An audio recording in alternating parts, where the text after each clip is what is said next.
There we go. We're ready. We're off. That's good. Welcome, everybody. My name is Martin Blackwell. I'm Head of Operations at the Business Improvement District in Norwich, and I've been asked to facilitate this meeting for you, which is, of course, the final meeting of this three-year project, a project that started here in March 2020. And little did we know all the things that would happen over the next 2 or 3 years way back then.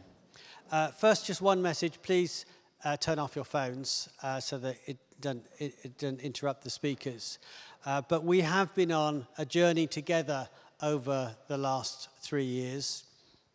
But I just want to share a small personal story with you, because I've started on a journey myself to explore my family history, and I had a DNA test done, and it turns out that 30% of my DNA is French. Hey, thank you. My family have been in Norwich a long time, and back in the 16th and 17th centuries, many Huguenot, French Huguenot people came over and taught us in Norwich how to weave wool and silk, and it made Norwich one of the richest cities in England. So thank you very much for my heritage. So this is the closure conference then of the Upcycle Your Waste project. As I said, we've been 3 years in the making, and we want to exchange with you some of the findings, some of the difficulties, many of the successes and stories, and share those with you, and the main conclusions that we've come to. So this event is now being held online, as well as you guys here in person, online with a direct translation into French. So if you are online, it is possible to ask questions by sending an email to the address that you will see on your screen, and we'll remind you of a few times through the afternoon presentations. You can also scan QR codes when they come up on the screen to access details of the speakers between the round tables, and there is a QR code to access guidance and the bilingual presentations. But first, I'd like to welcome a gentleman who welcomed us here 3 years ago. This is Mr. André Gassin, who is the Deputy Mayor of Roubaix. He has lots of responsibilities, including the ecological and energy transition, mobility, public spaces, public lighting, public roads. So we're very grateful that he's taken time out of his schedule to be with us today. Thank you, sir.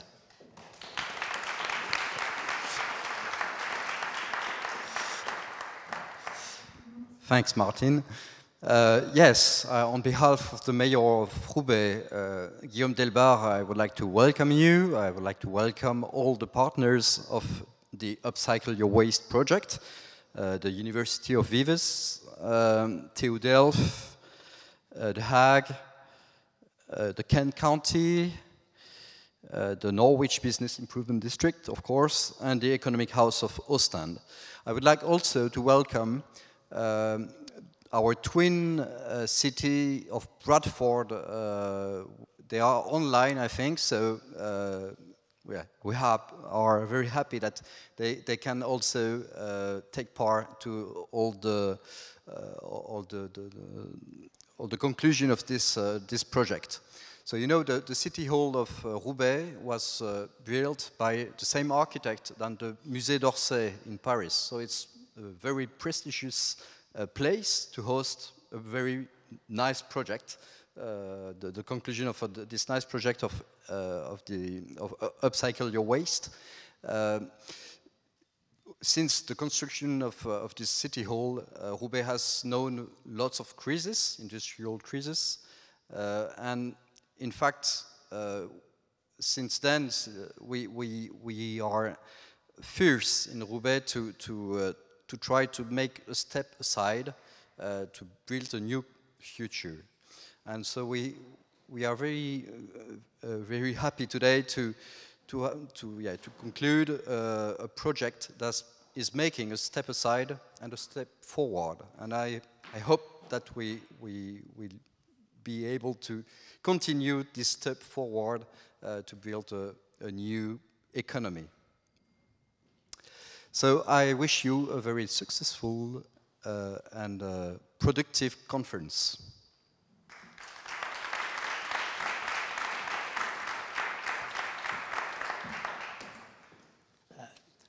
Thank you, Monsieur Garçon. We are going to start the conference by asking ourselves, why did the Upcycle Your Waste partners decide to join forces to improve circularity in their areas? So to answer that question, I'd like to invite Hugo Delahaye of Roubaix to come to the stage.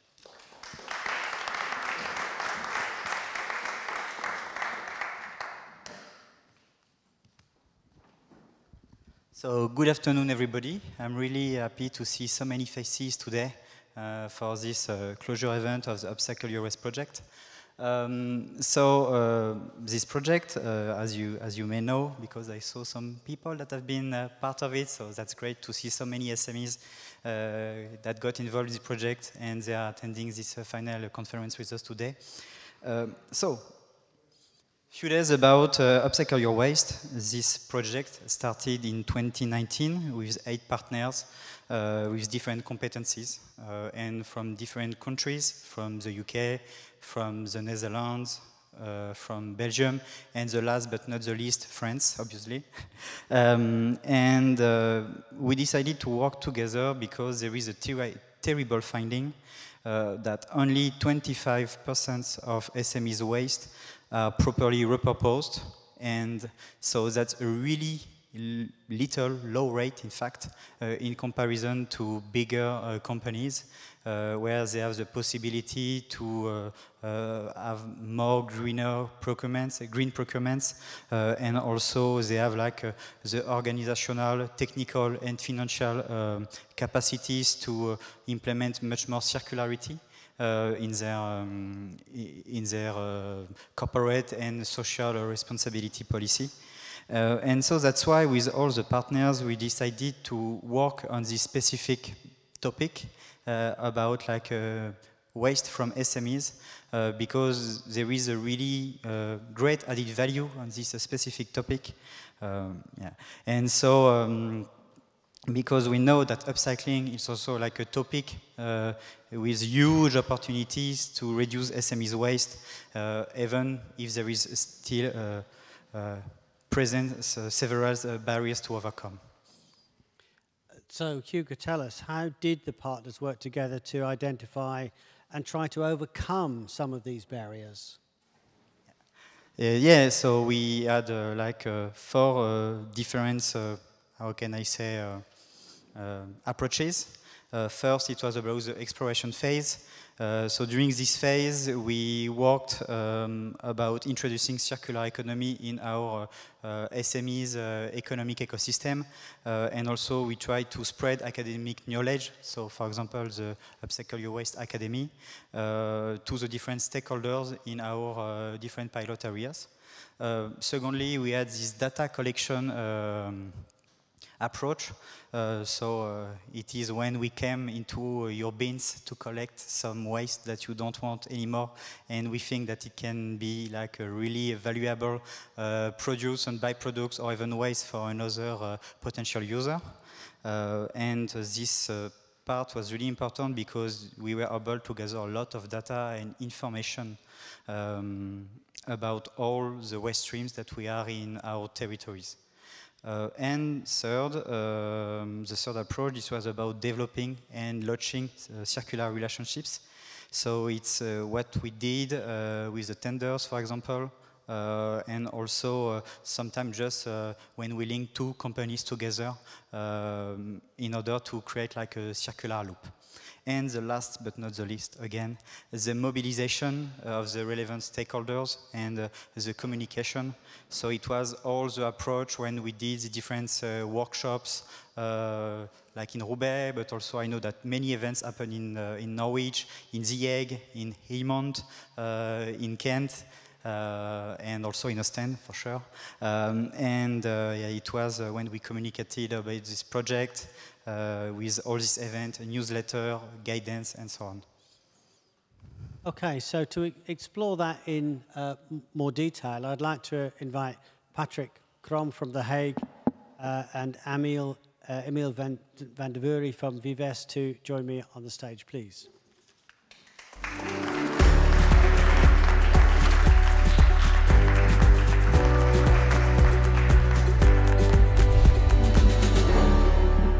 Now, when a slide will come up with our speakers, and you'll find that there's a third speaker mentioned there, Jan Henk Wellig from TU Delft. Unfortunately, he's not going to be able to make it today. He's had some problems, but we can cover the areas that he was going to cover in fairly broad detail anyway.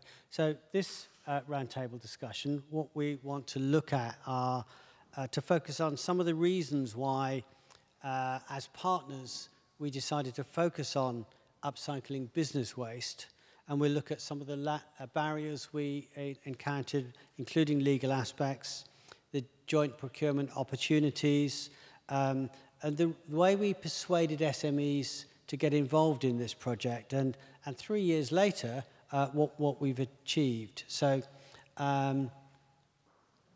Patrick, why was it so important to look at these barriers? Test? Yeah. So, Martin, it was crucial to us at the beginning of the project to find out and understand why upcycling didn't happen yet. What prevented companies locally to our areas from upcycling at the moment, and why was our intervention needed? Was this a lack of awareness? Is there a lack of knowledge on waste management and opportunities? Or is there systemic issues in place that we could address? So what we did is we talked to the business in our area. We had interviews, we knocked on their doors, we went to their bins, and we found that there is a lot of factors coming into play. And there's many kinds of factors as well. What that means is, so there is a lack of knowledge about your options. Companies mostly don't know what to do with their waste. They don't know what they're throwing away. They don't know what they pay for it, let alone what their neighbor pays for it. For example, the same contracts we found out are priced wildly differently. And then on the other hand, there's also a lack of business cases because there's a lack of volumes, and there's commercial interests that come into play, and legal constraints.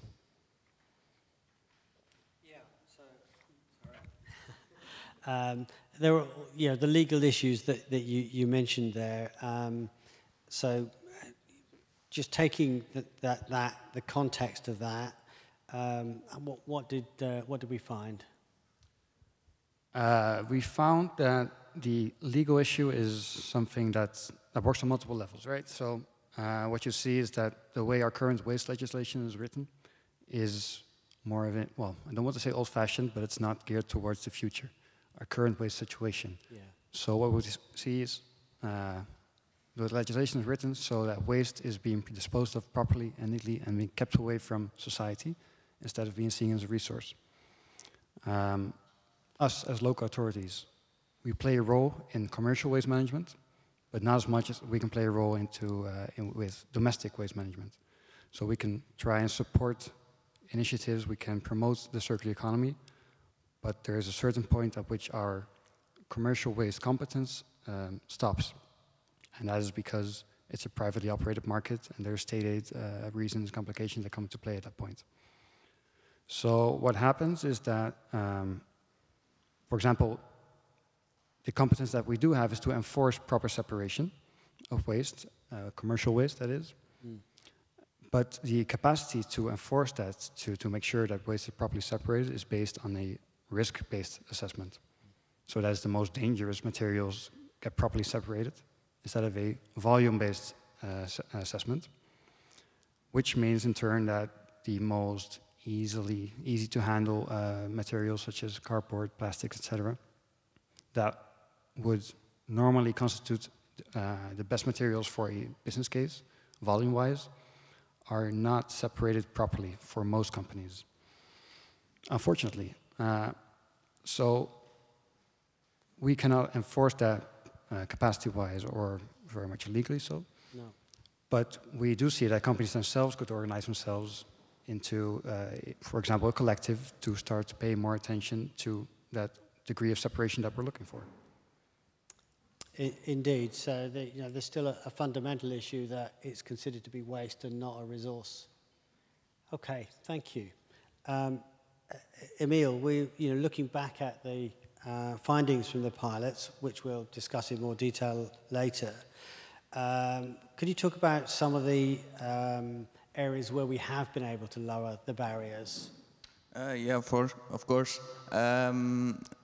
Looking at, for example, the economic value of the waste, we see that we could lower the barrier of businesses looking into their waste by engaging with them, explaining them when we look into upcycling that they can decrease their costs on their waste streams and their bins.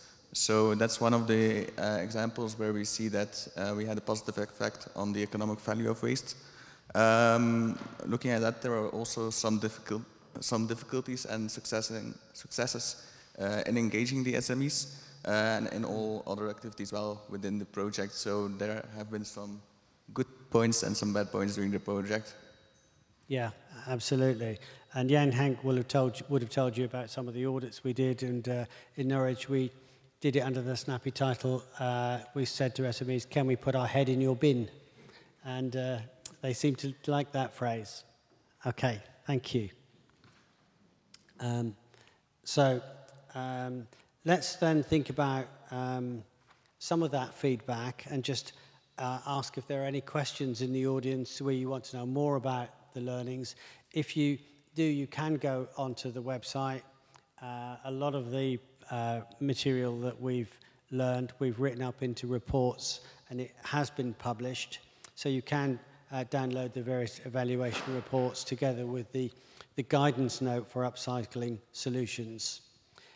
So that first section then, are there any questions in the audience that you have about some of the barriers and drivers we established with working with SMEs? Because working with SMEs is not simple, and also we were trying to do it in the time of Corona, which didn't help. So any questions in the audience, please?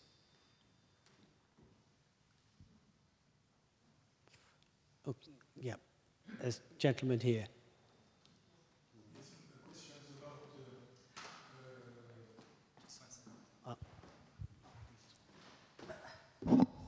I'm coming.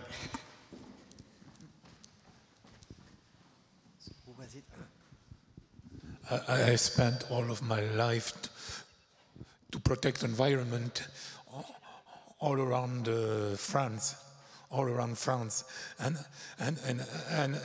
I have finished my activities in slow house in the north. I want to ask you a question. Don't you think French rules and European rules are enough to protect environment?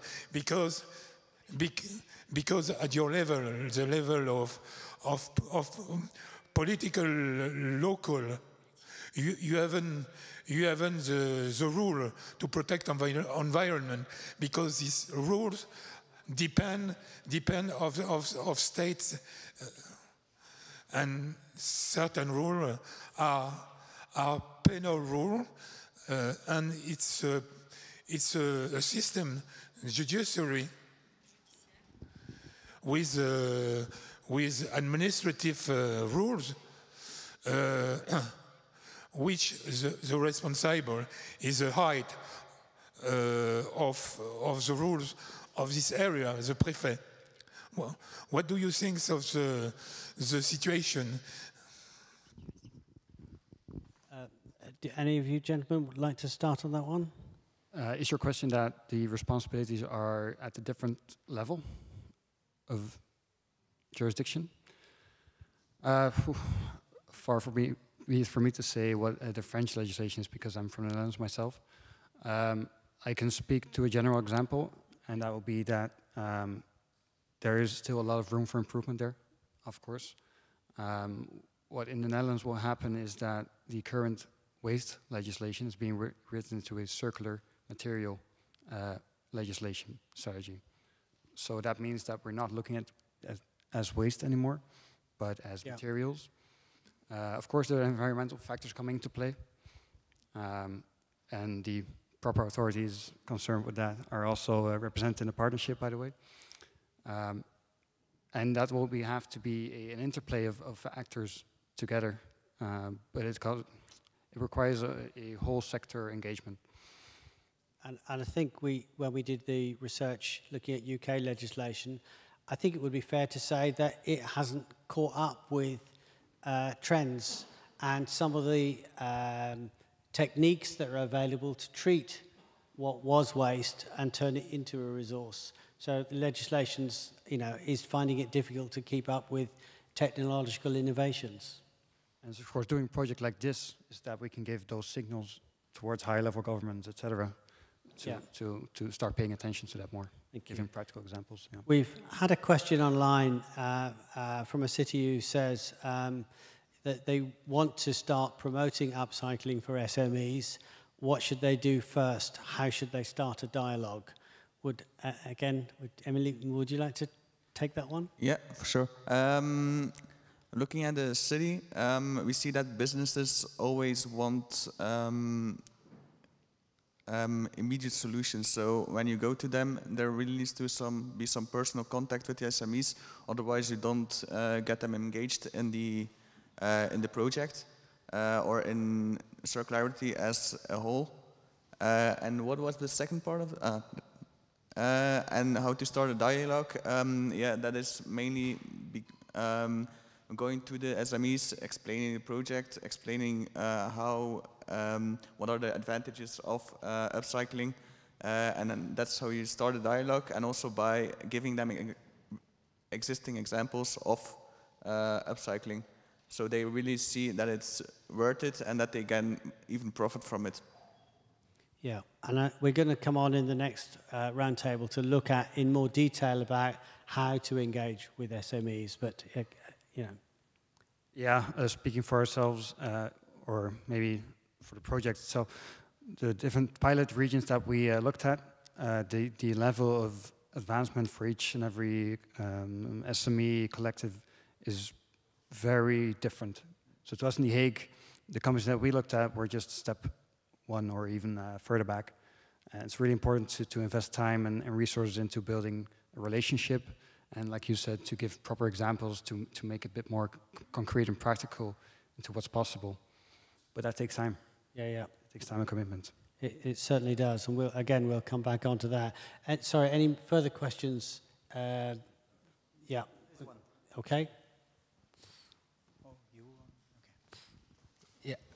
Have you met any occasion where the SME went up to redesign their, for instance, their packaging in order to make sure that they could be upcycled? They redesigned their what? Excuse me?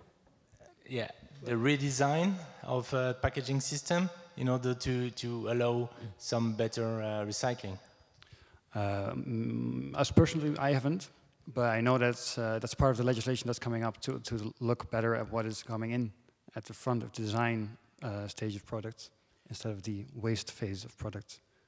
We found a really interesting case study in Norwich, which was from a company that manufactured pizzas, frozen pizzas for delivery, and they would send them all over the UK for delivery. So they were buying in all the materials, all their ingredients to make their pizzas, and then they were buying in material to package them because it was a mail order business. And when we helped them look at their waste streams, they realized if they bought a machine that could turn all the boxes that everything was delivered to them and shred it, that would make the packaging. So this was saving them €200 a month because they didn't have to dispose of the packaging. They were using it for packaging to send things out. So, a small example like that does make a difference. So they changed their systems. Good. All done? Okay. Are there any other questions? Okay. Any other questions about this first session?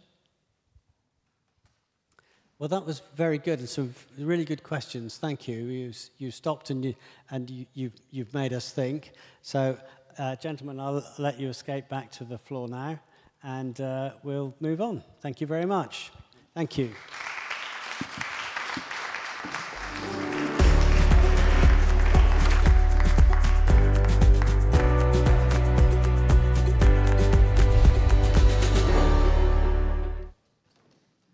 So we'll move on to our second roundtable discussion.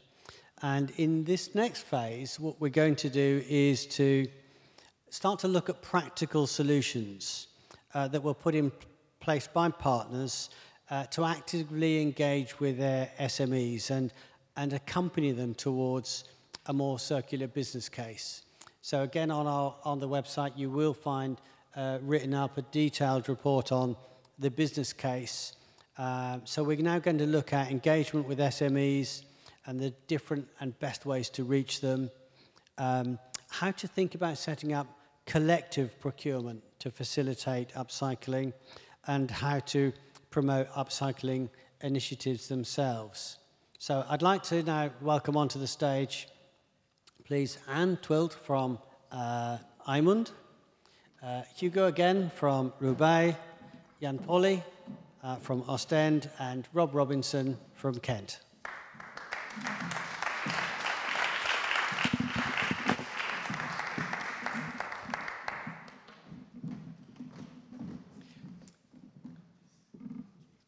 So, welcome, thank you.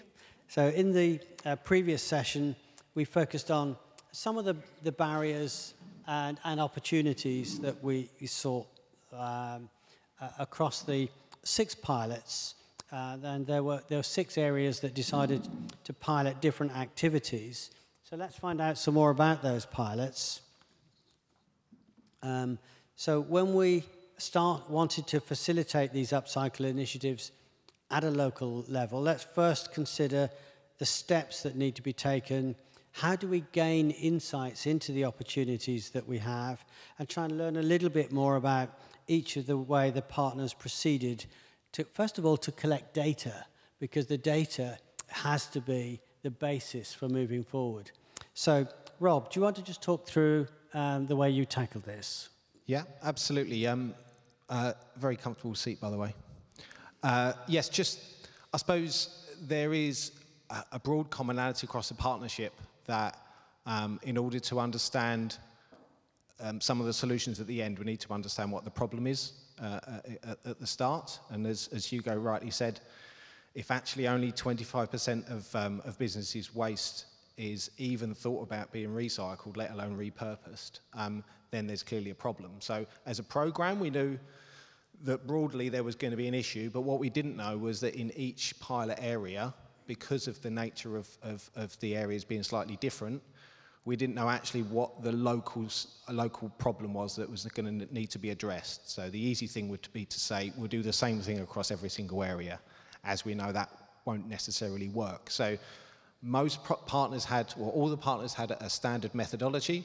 So if Jan Enck was here, he would talk very enthusiastically about the fact that we need to have a methodology that's standard across the partnership. So all the information that's being gathered in terms of the type of business, the size of business, what their main waste streams are, what volumes we're talking about, how often they're collected, if they're collected, are they separated? All of these different elements are elements of data. Now, what become an issue between the partners, and we've mentioned that horrible coronavirus word already, is that at different stages of the program, different areas were under slightly different restrictions. So in an ideal world, when we were planning the project, everyone was going to be going out, bin dipping, as we were talking about, on site. Now what happened was, depending on the partners and what resources they had available at the time, there was a slightly different approach to who would do that. And again, if we were to be asked, you know, what is going to work, well, it's going to depend what's available within that area. So some partners used students, environmental science students. Some used consultants, some used officers that were available that could ask those questions. Now, what happened from the start to the middle was that there was a need to do those online or over the phone rather than physically in person. So that, coupled with the issues around capacity and whether businesses are actually what you're talking to them about, their volumes, is that typical of where they are as a business due to capacity and capability. So the data collection element, if we were to do it now, would be a lot easier to do than it was at that stage. But how did you choose the SMEs to interview, and how many did you manage to do, and did the different partners do, and which sectors, which geographical areas? Lots of factors to take into account. Lots of questions to answer. But yeah. No, so the simple answer, and it's quite a political answer, is it depends. Depends what we're looking to get out of it and what size area we're talking about. So, for example, for Kent County Council, originally we entered the partnership looking to work with 50 businesses and find 50 business cases. The fact is that unless we engaged with a lot more than that, that wasn't going to be enough.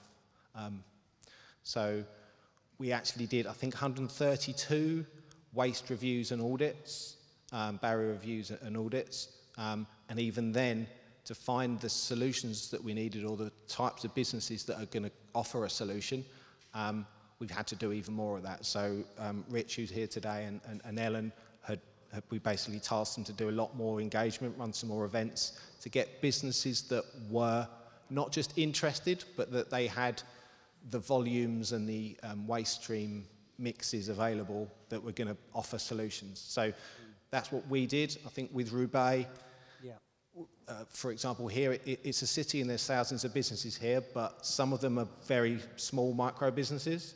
And though some of the solutions are very, very interesting, they're very difficult to find unless the businesses come forward. So I think what the guys did here was choose businesses that are at a certain volume of waste, a certain volume of goods. So I think there was 400 businesses that were highlighted, and of that, I think 75.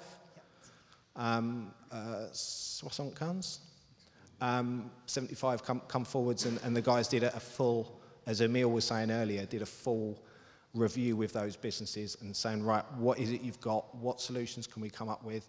And out of that, what interesting waste streams, not waste streams that are quite easy to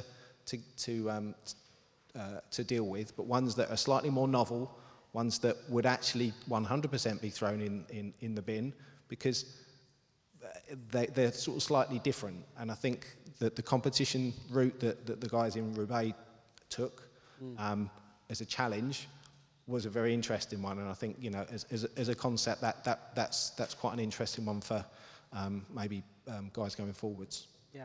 So, Hugo. Yeah, if you could say more about that. So yeah, after this to add some contact, oh, sorry. How did you then continue to work with the SMEs and build those relationships? Yeah, so first I'm going to add some inputs on what just Rob said, and after I'm going to answer your question for sure. In Roubaix, for example, we interviewed 75 different companies. So it was my predecessor, Victor, and my colleague, Thibault. And in fact, we all have different pilot areas. In Roubaix, we are like a public authority, local authority. In Kent, it's a county, so it's like upper administrative level. In Ostend, it's what we can call in French, I would say, chambre de commerce, or like a chamber of commerce or economic chamber of economy. I would say it like this. So that's why also we focused on different SMEs or kind of SMEs to interview. For example, in fact, in Roubaix, we decided not to focus on, for example, bakeries or butchers, but we decided really to focus on industrial businesses, even if they are small, but with industrial like production or processes. Yeah,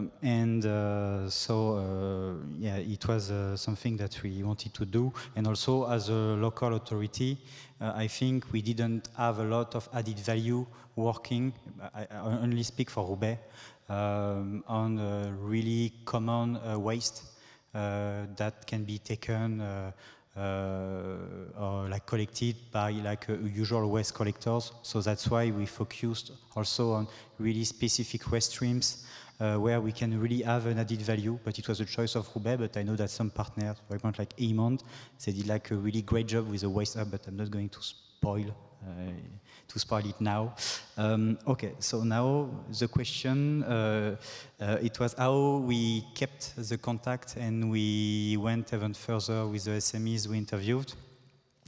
In fact, the waste scans were really interesting because it was also mean to get to know the different companies we have in our territory. It was also really in-depth work done by my predecessor and my colleague Thibault, because they just collected a huge amount of data. They were able to do links between companies just because of this waste scans. But I think that we decided to go even further, and like waste scans were really great. It was something to do, but it's quite a time-consuming approach. So that's why at the end of, in June or September 2022, we decided to go further with what we call the NISP approach, so National Industrial Symbiosis Program, Programme Territorial de Synergie Interentreprise in French. And so we decided to invite a lot of waste users and waste producers, and so we had this waste matching event in June and September, where it was possible to gather different companies from the same economic sector, so they can exchange their needs, their wants, and so they were able to how can I say, to go further in a potential circular synergy. This kind of events, obviously we did it quite late in the program, but because it was because of COVID, like in Kent and also in Roubaix, we did it in 2022 because all the COVID restrictions were just lifted. It will not have been possible to do so in 2021 and even less in 2020. Yes, this approach is a really good way to get a lot of contacts. It also creates a spirit of community in our SMEs economic ecosystem. And it's also a good way to create good and strong networks, because a lot of companies that attended our waste matching events, I think they would have never met if we didn't do these events like in Kent or also in Roubaix. Thank you very much. Yes, we found ourselves adapting our program quite a lot through the last 3 years, didn't we? But let's have a little look now more in depth on some of the pilot initiatives that were tested by the partners. And we have a short video to show you from Eamond.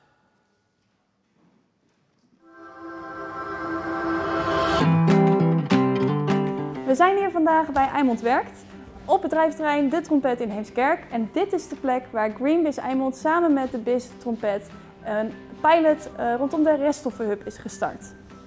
In de reststoffenhub verzamelen we afvalstromen van ondernemers hier op de Trompet.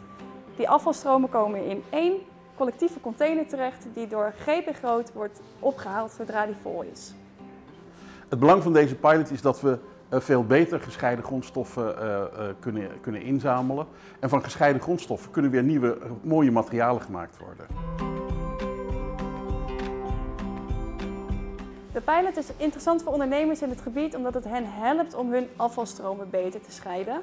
Omdat wij hier collectieve containers hebben staan, hoeven zij die straks niet meer op hun eigen grond te hebben staan. Dat scheelt hun ruimte. Bovendien is het interessant omdat als je stromen goed scheidt, je daar vaak een vergoeding voor kan krijgen. De duurzaamheidsambities van Heemskerk die zijn hoog.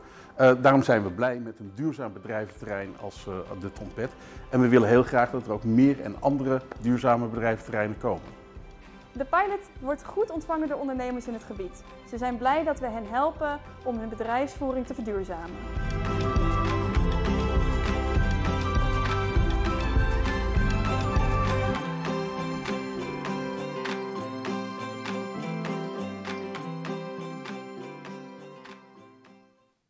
So I'm now going to ask Anne to tell us more about the pilot waste hub.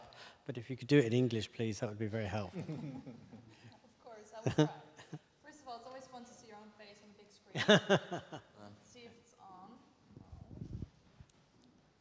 I think it's on right now, right? Can you hear me? Okay, great. Yeah, that was good. Thank you, Martin. Yeah, I'm Anne. I'm from Eimond, and the pilot with the hub that you just saw in the video, that's been my baby project, basically the last couple of months. So if I'm going too fast or anything is unclear, please let me know, because I can talk about this forever. But basically what we did is we created like a new way of managing waste streams at this business park in Heemskerk, which is in our region. And the business park is a very well known for sustainability. They really want to be ahead of the rules and regulations. So this was a great place for us to do this pilot. And what we've done is basically we created a collective hub where we collected the waste streams from entrepreneurs or SMEs in the business park. And this way they don't have to have containers on their own ground, because we come and collect the materials every 2 or 3 days. So it's the quantity is very high. And also we started with 2 streams. So we started very small, but that allowed us to make a lot of mistakes without being a very big problem, right? So start small and think big. That's basically what we did. So I can tell you a little bit more about the advantages and maybe about the steps we took to reach or to come to the pilot. So basically what we saw the advantages were is, like I said, because we have a very high quantity of collecting, it was easier for SMEs to separate their waste, because they don't need the containers often, they don't have the space to have containers on their own ground. They didn't need to anymore because we are coming every 2 or 3 days, so they can just keep a smaller amount of waste in a different way of collecting. Also, because SMEs have all of their own contracts with different waste collectors, they come on different days, and they don't come only when the container is full, but they just come on set days. That's in the contract. We have very fewer logistical movements with the hub, because we are collecting it with a very sustainable electrical golf cart you saw in the video. We changed the transportation, by the way, because the golf cart was a little bit too windy and the paper was going everywhere. So we changed that. But that was one of the advantages as well. And last very good one was that we saw that the quantity of the waste streams was actually getting higher, because we are actually collecting it and they had to give the waste streams to the people from the collection. And the people that collected the waste streams did an extra check. So the quality was very high, and so therefore we were able to really recycle it in a very high-end way. Can I ask a question of my own? Did it cost more money or less money for the businesses? Participation in the pilot was free, actually, but that was because we wanted to learn if this way of collecting waste could actually work. So the pilot stopped in end of February, but we have decided together with the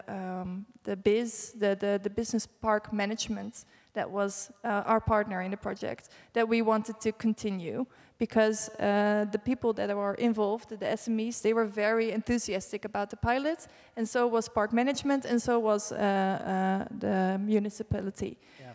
So, you know, a step-by-step approach, learning as you go. So, yeah. Jan, how was it similar in Ostend? Let's say in Ostend also we developed some business cases. In fact, we started out of the data of that had been collected firstly by the students of Vives.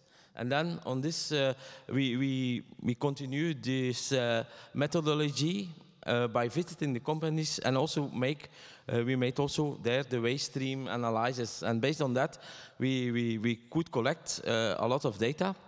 And on this data, we could see some mainstream, some headlines, and then out of these headlines, we could develop some business cases. For example, one of the headlines was that, okay, there are still, for example, with a lot of companies, wooden pallets that go to the residual waste. And we say, okay, but this is not out of this.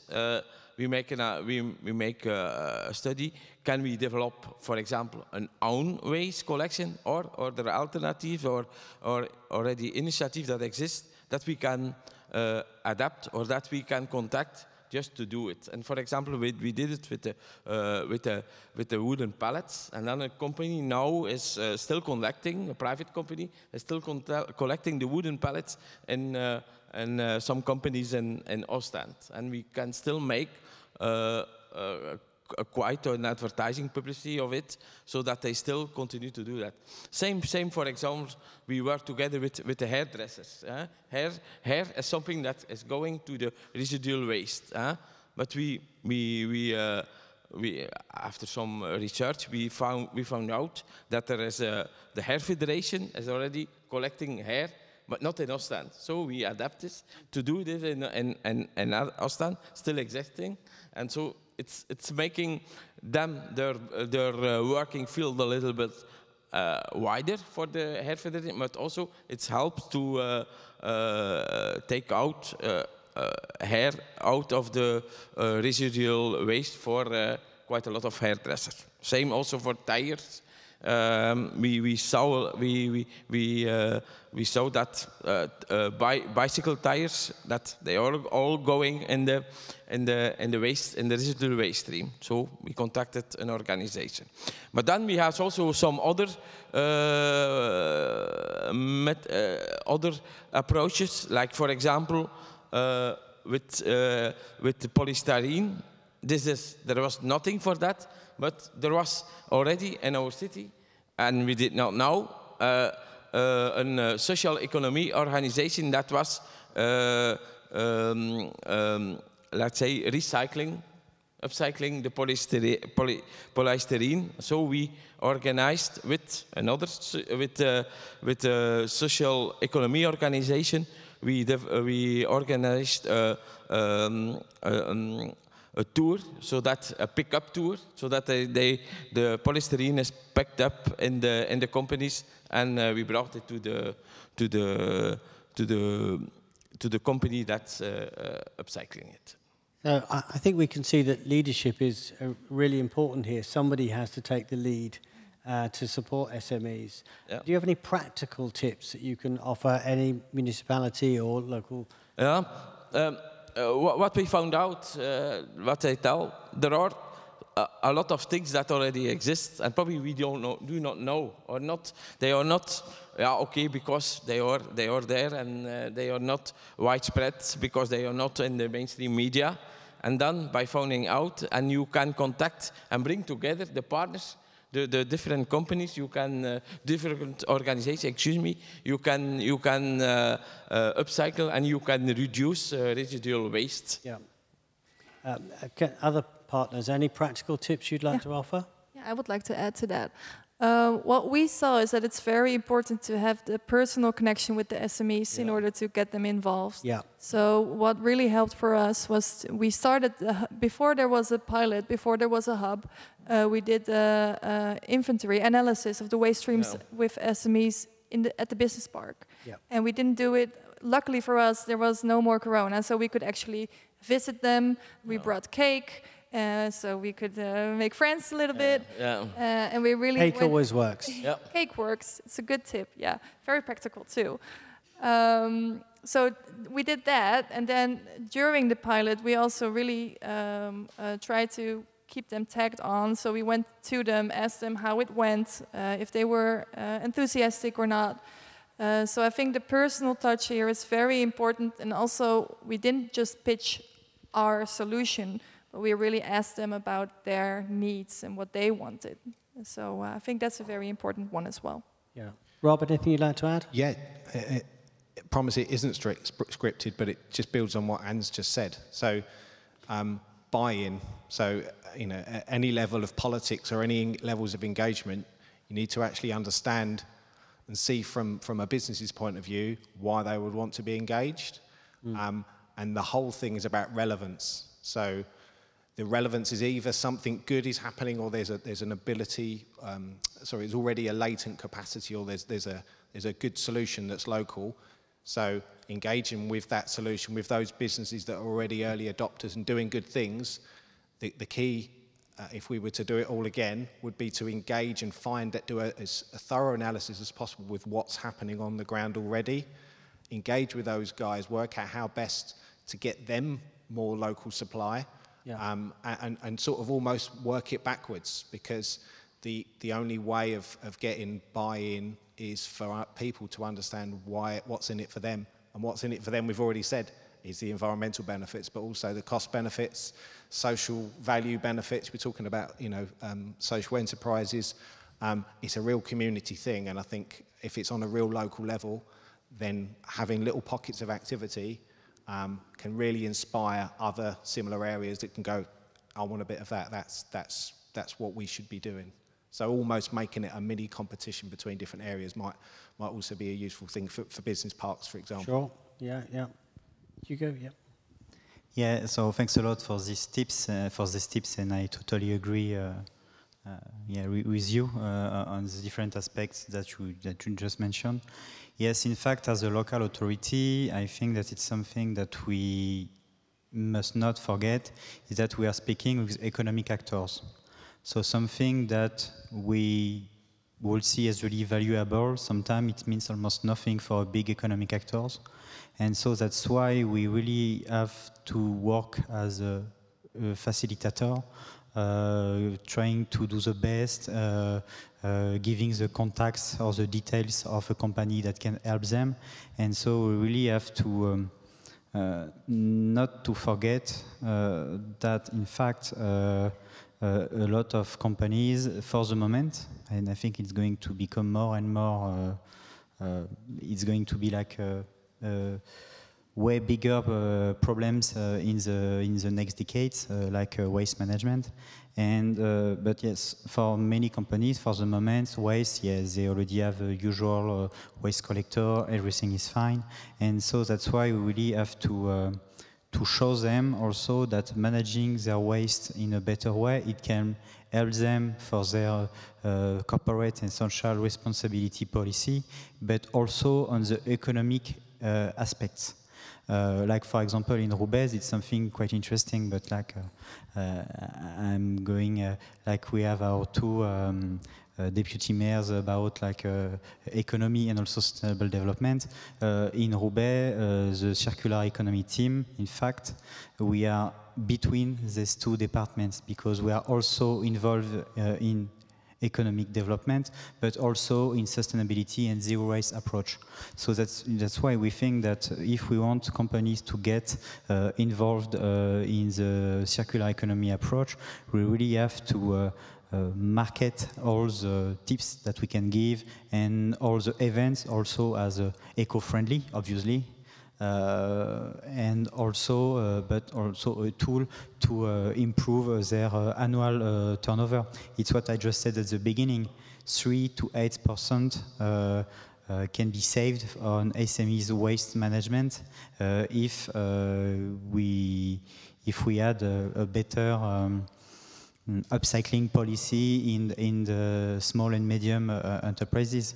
So that's why I think that in this period of, in this time of inflation, it's something that we can really, really have to carry the message that we also have a solution and we can give solution, bring a solution for some economic actors that wants to make some savings on some specific activities that they carry on, even if it's not their main process that is like industry and producing their goods, but like on, I would say, side problems for them, but that can have some really easy solutions and that can improve their annual turnover too. I hope I've been quite precise when I said it, but yeah. That's really good, thank you. And my own experience is when you're talking to SMEs, whether it's about waste or anything else, they are human beings, they're people, and the unspoken question they will have at the back of their mind is, what's in it for me? Yeah. So, you know, you have to, if you can answer that question, but we also found when we were talking to SMEs, they want to do the right thing. They just didn't know what to do. And so, you know, the support that all the pilots have given them have answered both those questions. What's in it for me, and this is what you can do. Because their customers are beginning to demand it. So we found that we were pushing an open door. So let's throw it open to the floor. Do you have any questions for our pilots, please? Yes, please. Thank you. Hello everyone, my name is Mathieu Barlet. I'm the CPO of Lyra Technologies, which is a very big campus for startups, and also director in Blanchemaille, in Roubaix, of course, very close to here. So my question is, in my campus, we have a lot of startups can help the cities and the SMEs too, to create new value for every project.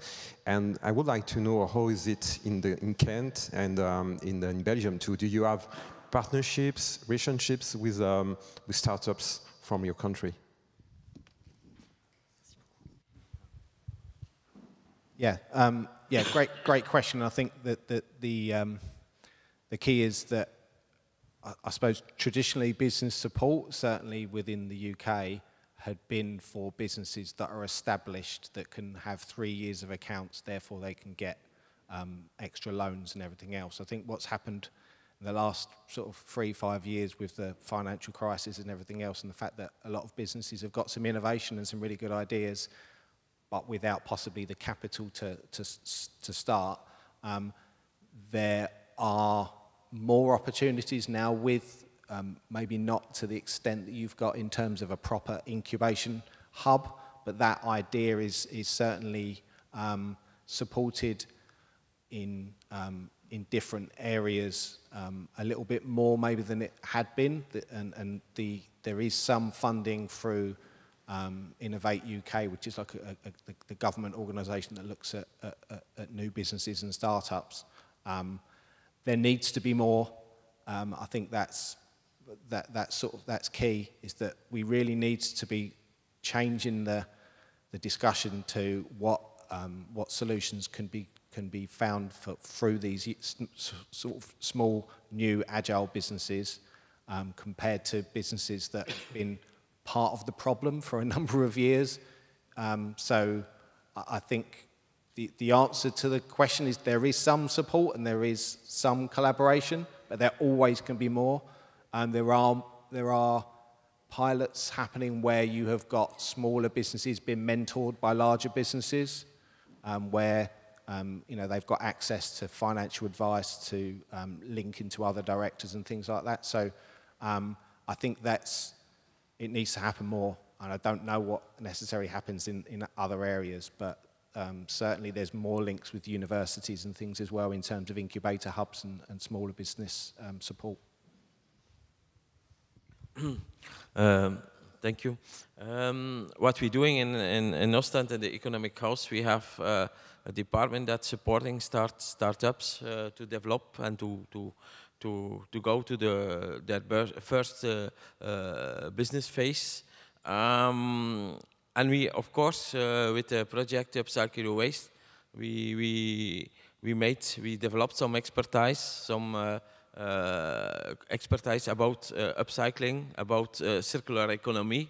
And if companies have, startup companies, if they have questions, we can give them advice, or if we can do it ourselves. Now we have quite built up also a network, because I think Network is also very important for starting companies. We can help on this matter, on the matter of circular economy, and we try to help them in each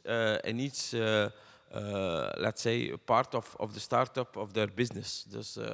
And circular economy is one of them.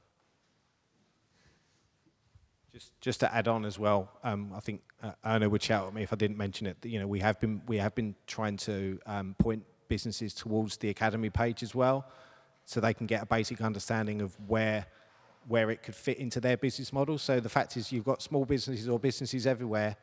They don't think this is for them, but it absolutely is. And I think that is, if you're going to start a small business, start it on the right, on the right footing with the right principles and understanding behind you where your packaging or where your design and everything fits into the circular economy, because there's definitely a future for it.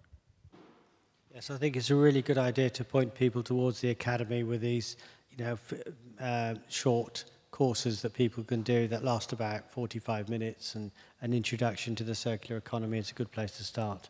Anne? Well, sorry, is that what you were going to say? Sorry.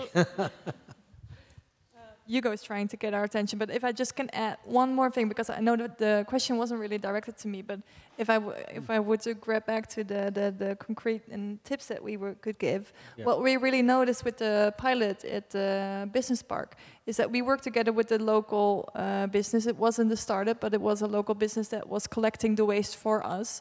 And what we noticed is that the other SMEs really appreciated the very local approach that we had. And so it was a pilot, and the company was with the people who have a distance to the labor market. They were collecting so at the beginning of the pilot, things didn't always go very smoothly, but I think because it was such a local approach and the SMEs knew this company, they were at the same business park, so they were very patient at the beginning, and they were really, so I think that really helps, and I would like to give that tip to local municipalities to really have that local approach. Yeah, good, thank you. Hugo, there is one more question in the audience. Hi, good afternoon, Alexandre Emile. I'm part of Anthesis, an international consultancy in environmental science. Each of you have talked about their own pilots. But what was the value of joining forces together within this Upcycling Your Waste project? What you've learned, and how can we increase circularity by working together? What are the leverage points we could remember to move on with circularity? And we're going to cover much of that in the next discussion. So yeah, it's perfect timing. But yes, I think without covering too much of what's going to be said, we did learn so much by keeping in contact as best we could, which was difficult. But we talked to each other very frequently through Zoom, and more latterly began to come together. And tested different approaches and shared the outcomes with us. So perhaps one of my colleagues who comes up in a minute will talk about the general waste, the way we tended that, because there are lots of spin-off things that came out of this project that we didn't set out to do in the first place, but we adapted and learned as time goes on. So we will talk and come on next to where we are at the end of the project and what we've learned. But unless there are any further questions, there's one online which is about what kind of tools can be used for matchmaking. Does anybody know more about this one? I think there's the platform element that Michael's going to talk about. But okay. Just briefly, and I will be brief because I'm going to be shouted at in a minute. But just to answer your question in terms of what the value was of working as a partnership, I think Anne's already mentioned it. So delivering a pilot where you've got lots of barriers that come up, lots of things that don't go right.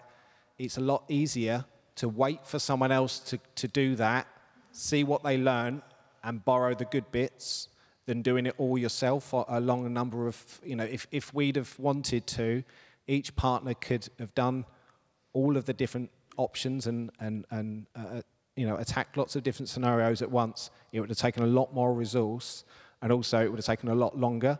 So we basically co-delivering pilots along the same time. So there's a lot of value in it, and yeah, the challenge now is what we can learn from each other, and how the idea of collaboration and the power of one rather than individuals, how we can go forward with that. And I think the fact that we're not all the same sort of organisation, and there is a private sector element to it, and there's a membership organisation, and then so there are different strands that could be knitted together that come up to a bit more of a coherent learning.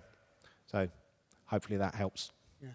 And a practical example of that, here in Roubaix, they ran a competition with an award of funding to develop, you know, a circular economy or an upcycling initiative. And we watched that with great interest and learned how it worked, and then stole it and ran it back in Norwich. And we made smaller awards because we didn't have as much money, but you don't actually have to give very much money to encourage a company to do something different, because just the recognition that they've won an award for them was important. So I think we all tried different things, but we were all very open about what worked and what didn't work, and that really was the strength of the partnership. So is there one more question? There is one more question, but I'm going to add something for Roubaix, especially what we call for projects. It was something also valuable because, like, in fact, like the biggest grant for the second call for project was 10,000 euros, and in fact, it helps companies to start like paying, for example, the first waste collections. So, like the waste producer and waste user, because of this amount of money, they can also they have like kind of a buffer time to fix all the arrangements and also all the technical details. For example, like some of our laureates, they used this money to do some studies. For example, if the foam that they are going to collect from one company, if it's okay to use it like in other like in another product that is going to be like touched by children, for example. So yes, this small amount of money. In fact, when you take into account like bigger needs from bigger companies, it helps like to fix all the first issues that you may have when you start developing a business case, a circular business case, in fact. And there is one more question, so I'm going to give you the mic.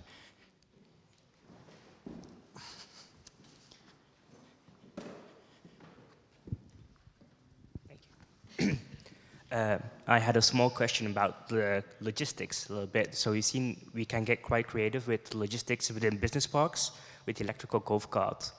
But if you're talking about in a municipality or in local government with all these small businesses spread over the whole city, do you use collection hubs, like, for example, use like a recycling park to go collect all these waste streams and then deliver them to the appropriate businesses? Or were there more creative ideas that came to the foreground that could be used? Can I have a go at answering that one, and then I'll hand it on, because in Norwich it is the whole of the city centre, and it is several thousand businesses that potentially could be part of this. So it is a logistics problem. So we try to concentrate on, you know, smaller numbers of waste streams. So from the audits, we were able to publish 10 fact sheets that talked about the 10 biggest waste streams that we had. And it was the usual things that you would have, different types of plastic and cardboard, but coffee grounds and citrus peel came out as one of the high ones. So, because there are a lot of restaurants, bars, and that uses so much of this stuff. And one of one of our competition winners, and we only gave them £1,000, which is just over €1,000, was they were buying dried citrus peels and using it to flavour the manufacture of gin. So we have a gin distillery in the city, and so we were able to work together with them and restaurants and juice bars and different things to collect this single waste stream. And when they said to us, would you like some free samples? We said, yeah, fine, let's do that. But you know, that we tried to take one waste stream at a time and find a way to work with that logistically rather than tackling everything. Rob. Yeah, it's a great question. Logistics maybe doesn't come up enough as a barrier. I suppose if you equate Norwich to somewhere like Canterbury within Kent, traditional old buildings, everything's tightly in, lots of businesses packed in one place, not lots of opportunities for businesses to separate out waste and everything else. So logistics in that area is very different in terms of collection runs and what might be viable than maybe an out of town business park where you can have a number of businesses that might not be in the same industry but have shared resources and needs. But we found that there are opportunities in all of those sorts of examples for collaboration, but maybe just slightly different. So 3 or 4 businesses working together to share a food waste collection where previously it wasn't even separated out. That's very easy, but what makes it slightly more difficult is if there is a really good match that's actually logistically too far away for it to make financial sense. And I think that's one of the different difficulties of having a platform and having a linked sort of matching service, is that if they were closer together, it would work. So are there 2 or 3 businesses that can combine, and when that is big enough to make a difference, then all of a sudden it becomes a viable business case. Because the business case is obviously the theme, but also how practical is it? And actually how much time has the person got to take, to go and collect or whatever else it is. So it is really interesting, but from a town centre point of view, there's opportunities for e-cargo bikes for collecting bits and bobs, and it does link into the wider green economy element quite a lot, I think. We have one final question here online, and you might want to have a go at answering this one, and Jan, which was, what are the main reasons for SMEs wanting to be involved? Is it financial, or is it environmental, or is it a combination? I think it's a combination, but I also think that SMEs, they like things to be concrete and to have fast results, right? And I think Erna will be talking a little bit about this in Table 3 as well, but short-term financial incentive is, I think it's very important still, yes. Especially now. Yeah, exactly, like the times are hard, right? And the costs are driving up, so, but I do see that most of the SMEs that are already really taking steps and looking further, that they are also often intrinsically, how do you say it? I don't know the word, but they have an intrinsic motivation to make steps. Yeah. Yes, yeah, they care. They do, yeah. Okay. Jan? Anyone else? Yeah, I can agree with Anne. That's what we also observed when we visit a lot of companies in our city. And then, yeah, okay, if you can make a combination between the profit of the company and also the social impact on the environment, the impact on the environment, then you can make an ideal deal, and you can develop and you can go further and develop a business case. I think you need both elements to be successful with the project around circular economy.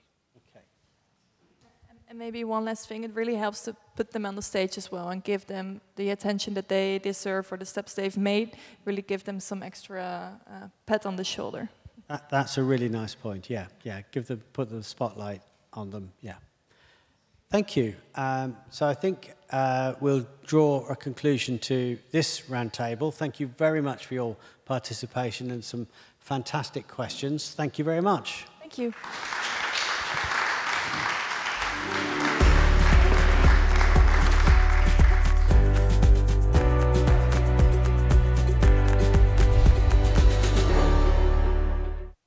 So we're now going to move on to our third and final session of the afternoon.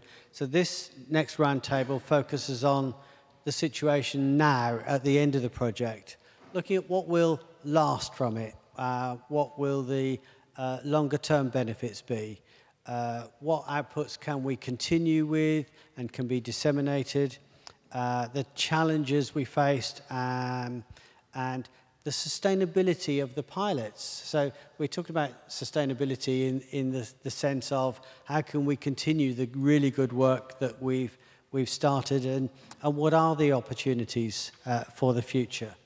So I'd like to welcome onto the stage now Michael Yates from Norwich, Irna Hilders from Eimond, and Hugo again from Roubaix.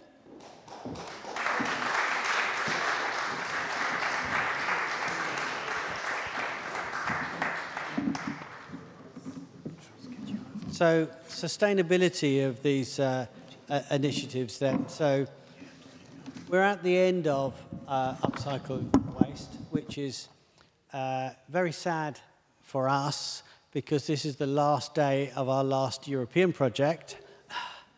I'll try not to cry, but it has been a really, really fascinating journey, and we've enjoyed working together. We've learned so much from each other, but we are looking for ways to continue the work that was initiated during the project. So, for example, what can we do with all the data we've got? We've got masses of data about what's being produced in each of the pilot partners. And those pilot partners will continue to work with their local stakeholders and use some of the existing tools. So just to start that off then, let's start with the availability of this data, Hugo. How does this offer opportunities to develop upcycling solutions and initiatives? Yeah, this project, yeah, can you hear me? Yeah, perfect. Yeah, this project helped us a lot. In fact, because of Upcycle Your Waste, all the waste scans that my predecessors and my colleague Thibaut did, we were able to gather more than 350 announcements that have been put on our online waste matching platform that is platform active, that is run by the Chamber of Commerce, the CCI in French. So we have a lot of data available, and it helps a lot because we have now kind of I would say, broad overview of the waste that our companies in Roubaix have in their bin. So it helped us also a lot to create new synergies between different economic actors, like in our different events, and also during the waste scans and our afterworks. Now we are in touch with 87 different economic actors in Roubaix. So that's quite a lot. That's quite a lot of SMEs that are involved in our project. And also the good thing it is that this huge amount of data, we are still the data, and it's still in its way to be processed in order to keep running the synergies. And for example, during the last 3 years, we discovered more than 260 potential synergies that can be achieved in Roubaix. So that's a lot of data that we gathered, and so now we can really work on. We can really I would say go further on all the different links that we found out during these last 2 years. And also because now we had this really deep insight in our SMEs, waste SMEs, we can really know what are the weaknesses of our SMEs ecosystem, and also what are the strengths. So it also helps us to know now where we want to go further, on which specific topic, on which specific issue. If we didn't take part in this Upcycle Your Waste project, for sure, we will never have known that many, we will not have seen that many problems that some companies have when it's about dealing with their waste. So it was really a good opportunity to go further, and also to develop some the NISP approach, for example, and to develop some industrial symbiosis tools. So it was something really interesting that we could like rely on all this data to go further in our public policies. And just like to give some examples, but like in our different pilot areas, in Norwich, they got in touch with more than 260 different enterprises, only with the waste cans, if I'm not mistaken. In Egmont, it is like 220, so that's a lot. In The Hague, it is 80. In Kent County Council, it is 120. And in Ostend, it's more than 40. So a lot of SMEs in the 2Cs region, in our Interreg project region, have been involved in the different pilot areas. Thank you. So, you know, looking at those strengths and weaknesses, it helps us think about the logistics and the platform and the materials. So, Michael, would you like to just expand a little bit on that, please? Yeah, I think it's really important to draw on all the great work that we've done on the project and accumulating this data in the first place. But part of the project problem is really, what do we do with it? It's just sat there on an Excel spreadsheet looking really pretty. And that lends us to look at what we can do going forwards. Obviously, this project has lasted 3 years, and what a 3 years it has been. But it's about looking for new horizons. And I think one thing that we can all take from that is, let's use this data. So from those waste scans, we've got this great plethora of understanding across the city that XYZ produced this much cardboard, and they're within this region. We can then look to develop our platform, which there are many now, which is great, because we've learned that one size doesn't fit all. What's great in Norwich may not work well for Kent or Roubaix or Imond, and it's about adapting those methodologies to work. And that's kind of one of these key learnings for that partnership, which has been really excellent. Thank you. So that facilitation work that we spent, we all spent, is very resource intensive. And we might need to find ways to generate finances to continue that. And do you have any thoughts on that question? I think it's a really interesting one. We will need to find a way to finance this project going forward, because otherwise all the stuff we've done would just kind of be lost. So I think we need to establish a model. That could be something which businesses pay into as a levy, and then that subscription goes to the coordination of the projects going forwards. It may be that they contact each other and set prices for certain products. I think every region will have its own understanding of what is best. I also think that automation is the way forwards. We look at how technology is being used, and all of us, maybe we didn't start to think that we needed a pilot, a platform, but I think as our own experience in Norwich was that it becomes really difficult to manage, just managing those emails going back and forth. You need to have that central management system to communicate all of the products. So you can have as it's been said throughout the project, a Tinder for waste, a binder. Yeah. Do you want to talk a little more about what we did in Norwich and the upcycling exchange? Yeah, so one of the key outputs that we did is the exchange, which seeks to put users and producers together, which is great because it means that they can have a direct dialogue with each other mediated through us. So currently, we can control who says what. You know, people are mean. We don't want to waste people's time. So currently, we mediate that relationship. Someone would send an application and say, oh, I've seen you've got a load of shredded paper. That's great. Can I please have it for this purpose? Because ultimately, there needs to be checks and balances. When you're talking about the sustainability of the project, I was thinking S as in sustainability from an environmental perspective as well, not just from a business perspective.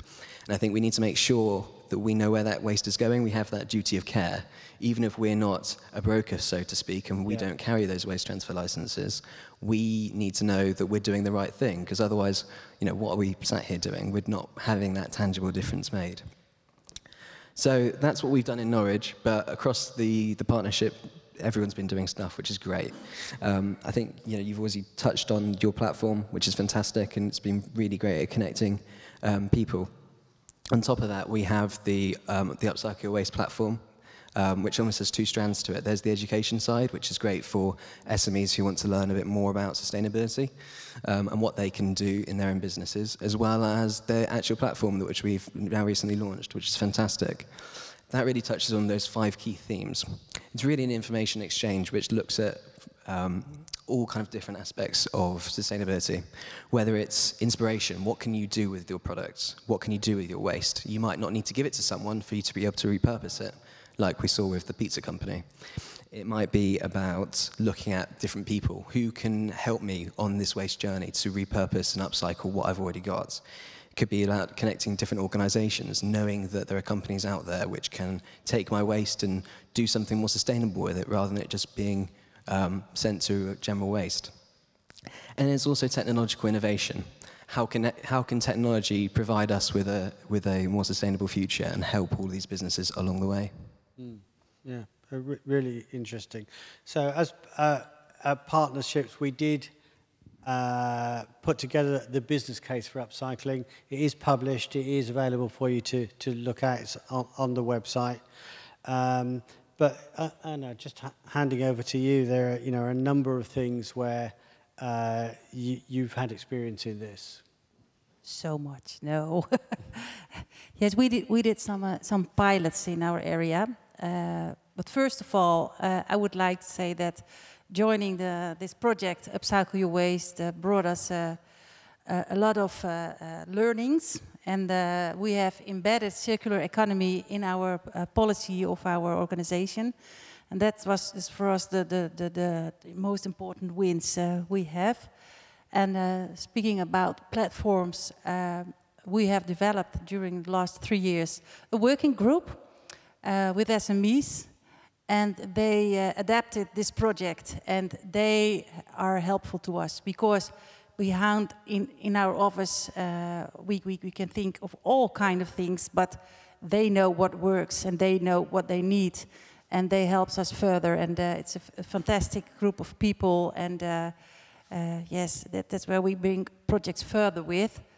And besides that, we in this Upcycle Your Waste program, we developed the academy. Yeah. And I see that also as a kind of platform because it's a digital learning platform for all kind of organizations. And last Tuesday, we were having our only closure event in the Eimond with a lot of SMEs. And we saw that we give them the digital academy, but we also compare it with the in-company training. So we come to the companies, and now you see if you want to change something in an organization, you don't have to be alone, but it's very important that they will adapt it all together. So if you come from an external organization into a new organization, and when I tell them enthusiastic my story, or I think what they can learn, or what the situation is, then you get a discussion with all people, and they get all motivated to make the next step. So that's a big, an important advice, I think, to start with in company trainings, comparing with the academy. Yeah, but there will be difficulties of sustainability beyond the end of the project, which we'll all have to work hard. Yes. So what do you see the future of the pilots? Oh, in the future, we will go on. We have done 35 tailor-made advices, and there are a lot of opportunities to go further with, and chances, and that we will do with the working group. When are we going to do a new hackathon? Because we would like to do a new hackathon. Yeah. And I say, okay, wait, I can't do everything together now. We will spread it in time. Yes, there are a lot of things we will go on with. Also, yes, well, the waste hub, we have to develop it further. But we also need funding for that. And now we have a new subsidy in our area, also European subsidy, a Just Transition Fund. And we try to go further on with some project into this fund. And we are also searching for other funds in Europe, for Interreg or Northwest, Europe Northwest, or we were looking for that. Okay. Anything you guys would like to add on sustainability beyond the end of the project? I think the one thing to add is that we're really invested in developing this product further. I think one thing that all of those numbers that Hugo read out was that people care about this. Yep. Businesses are really interested in what they can do to be sustainable, especially with the cost of living crisis really hitting businesses in the city centre hard. What can they do with their waste? You can just upcycle it. You can get waste for free, whether it's a more subsidised way of doing things. And I think that there's real focus around that in Norwich. Yeah.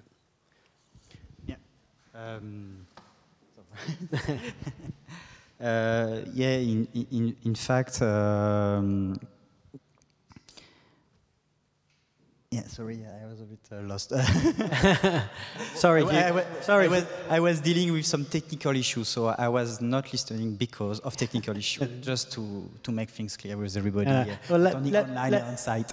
Let me keep talking for a moment, because the sustainability of this is really important, and this started out as a project looking at upcycling your waste, and that's how it's ended. But it's made us think about the whole journey to net zero in a different way.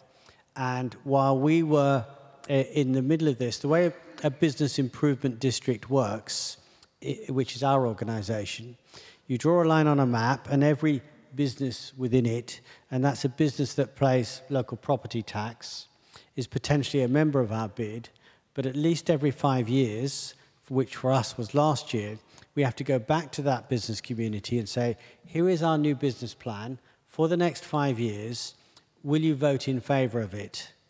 And if the businesses don't vote in favour of it, we all get fired and go home. So it's quite important to us to get it right.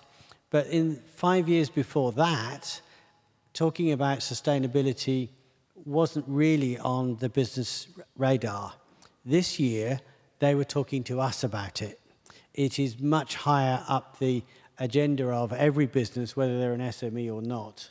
And so, as part of our new 5-year plan, we made a sustainability promise. And we now have 9 projects that are working towards the journey towards net zero for the business community. And it all sparked from getting involved in Upcycle Your Waste 3 years ago. So for us, it will have long-term consequences. Finding the funding for it, and for us with no European funding, is going to be a challenge. But many of the projects we're working on now are funded by the business community because we're a business improvement district. So businesses have said, this is what we want you to spend our money on. And that's really interesting.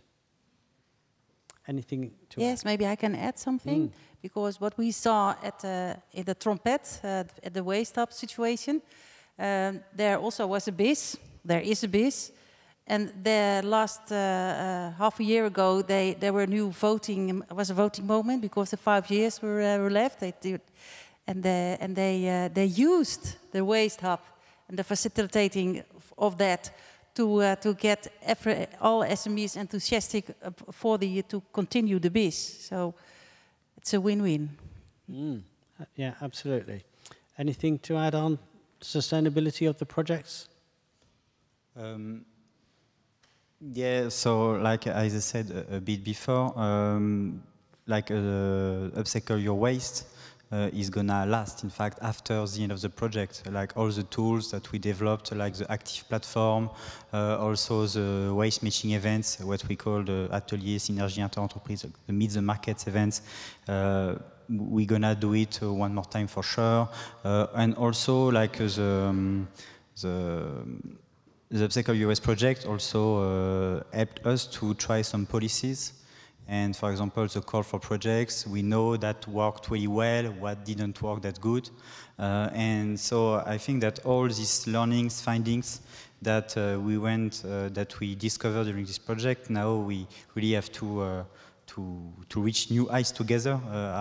Like the name of this surgeon table, it's now to focus and like it's about like the sustainability of what we did and how to take this project that we did as a ground for a more impactful project that we can have in our SMEs. And like, for example, we spoke about logistics. Like when we did the waste cans, a lot of SMEs told us about this project.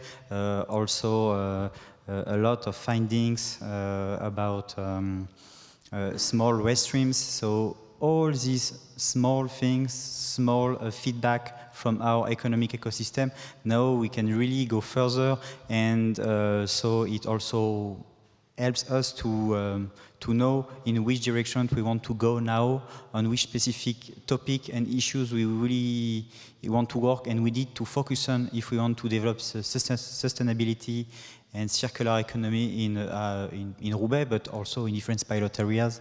And I think that when I say it, I don't say anything wrong for different partners. No.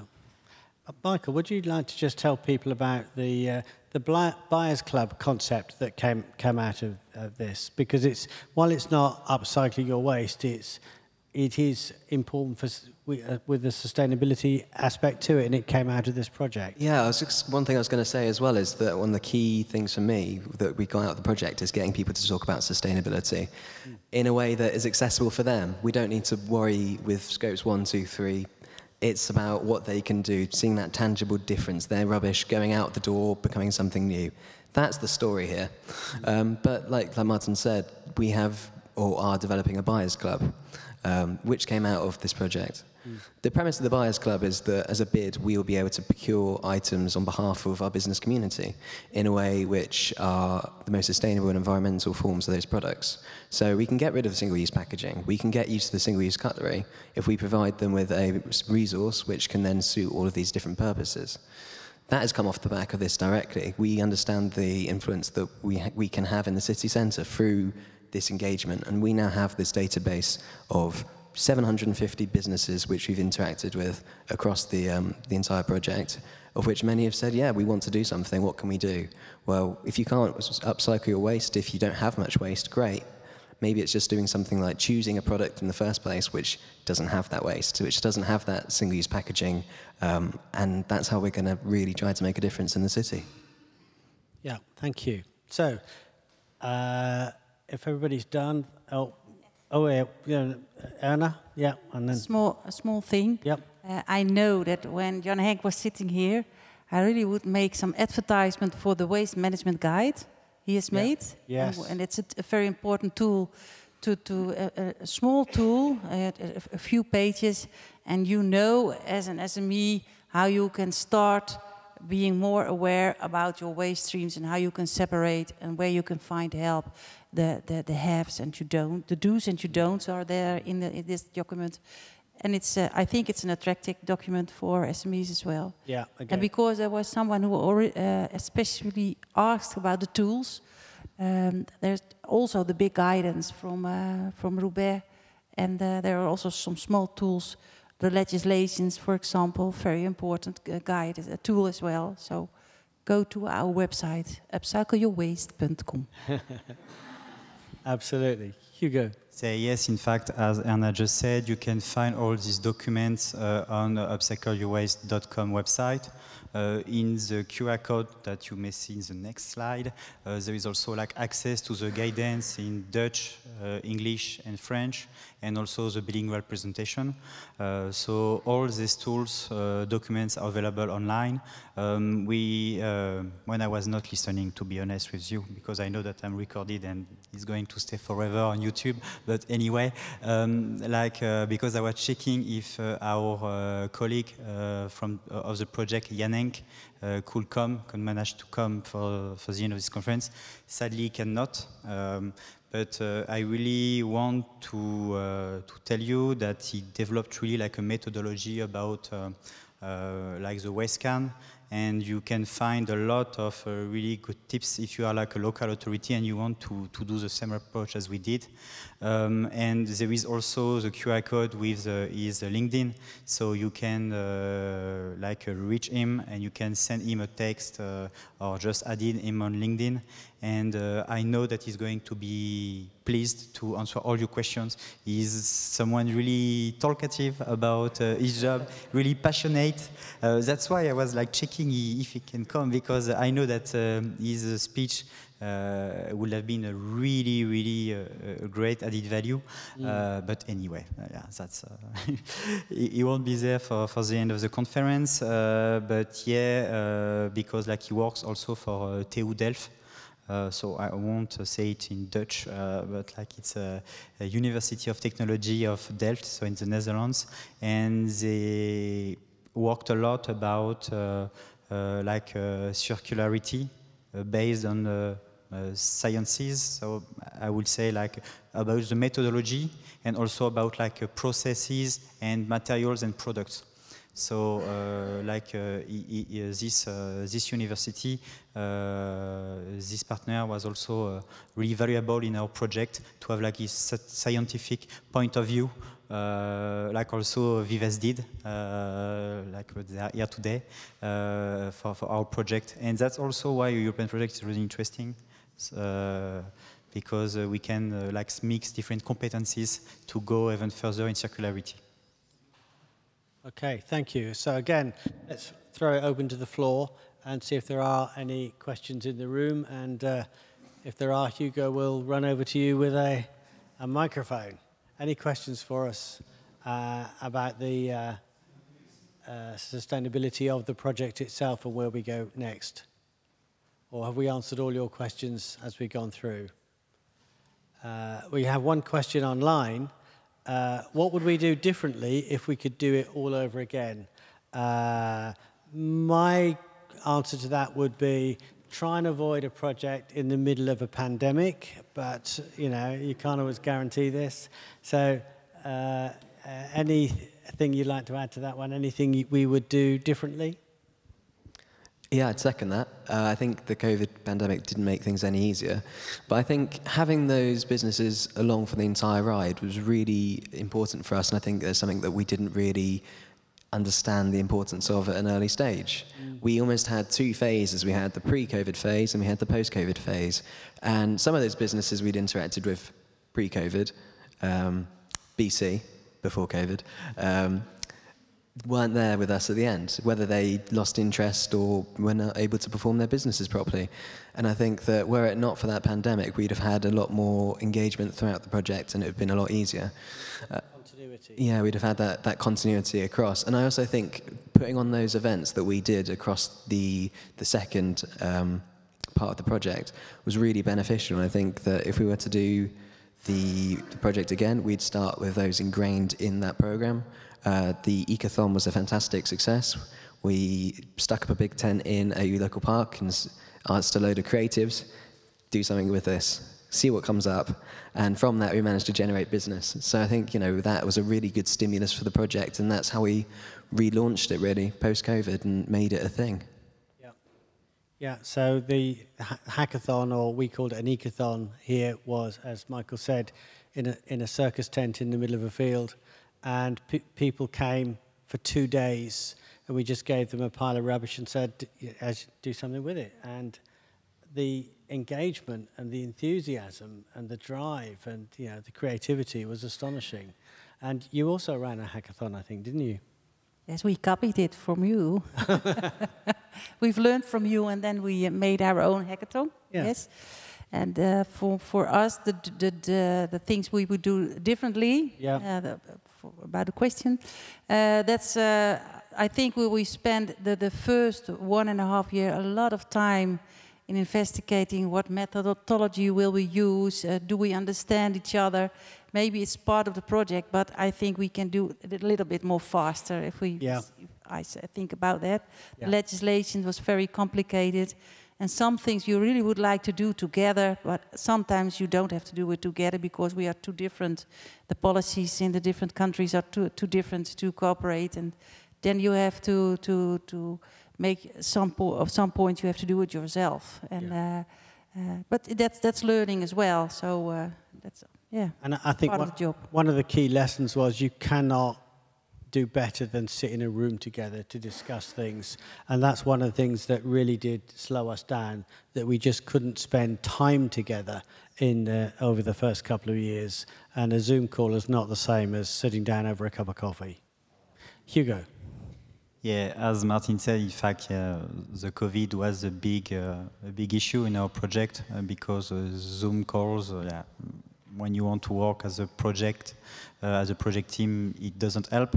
And also, a few things that I would like to add on top of what has been just said before.